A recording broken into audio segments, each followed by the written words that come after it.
Praise the lord. అందరికీ నా వందనాలు. మనందరికీ తెలుసు మోషే గారు గొప్ప నాయకుడిగా బైబిల్ గ్రంథంలో మనకు కనిపిస్తారు.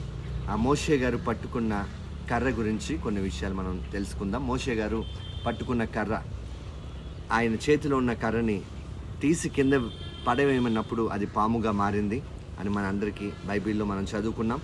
అయితే ఇక్కడ మనం రెండు విషయాలు గమనించాలి. ఆయన చేతిలో ఉంది కర్ర, అది కింద పడేస్తే పాముగా మారింది.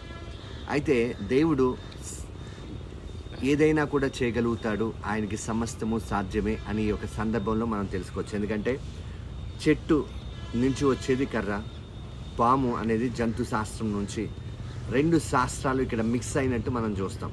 దేవుని నామానికి మహిమ కలుగును గాక. అందుకనే దేవుని యొక్క వాక్యం చెప్తుంది, దేవునికి అసాధ్యమైంది ఏది కూడా లేదు అంట. మన జీవితంలో కూడా మనం దేవుని నమ్మగలిగితే మన జీవితాల్లో కూడా గొప్ప కార్యాలు ఆయన చేస్తాడు. అసాధ్యమైనవి కూడా సాధ్యముగా చేసే గొప్ప దేవుడు. ఆమేన్. హల్లెలూయా.